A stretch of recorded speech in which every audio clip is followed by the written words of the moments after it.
नोटराग भाइ हिजो विज्ञप्ति किन जारी गर्यो गणतन्त्रवादी पनि हैन नि राजावादी कोही पनि चलाएको छैन 4-5 जनसङ्ख्याबाट गणतन्त्रको सरकार गरायो सत्यको लागि एगुलै भयो भने लड्यो भने जित हुन्छ रामायण हेर्नु भएको छ महाभारत हेर्नु भएको छ तपाईँले विज्ञप्ति जारी गर्छ तपाईँले महाभारत हेर्नुभयो रामायण हेर्नुभयो नि सत्यको पक्ष सधैँ कम भए पनि जित हुन्छ हट्या छैन हट्या भए हामी यहाँ आउँछौँ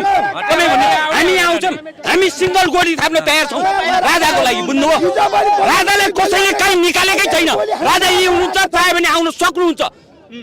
यहाँ त जनता किन ननिस्किएको छ सबैको चाहना राजा आओस् भन्ने नै छ हामी राजावादी हौँ राजा लिनको लागि आएका हौँ एउटा कुरो के भने अस्तिको तिनकुन्ने घटनामा तपाईँहरूले त्यहाँ सबिन महर्जनलाई गोली हाने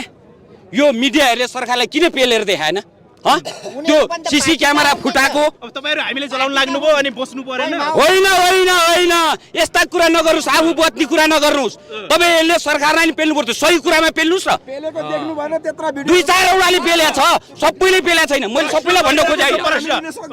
प्रश्न गरेर सरकारलाई भिडियो हामीले सार्वजनिक होइन मैले सबैलाई भनेको छैन दुई चार जना 5-7 जनाले हालिरहनु भएको छ अहिलेसम्म अरूले त हाल्या छैन नि अब बताइदिनुस् त्यसो भए आज निषेधित क्षेत्र तोड्नुहुन्छ हैन तपाईँ तोड्छौँ हामी हिम्मतका साथ आउनु भएको छ एकदम हिम्मत साथीमा गोली थाप्न तयार छ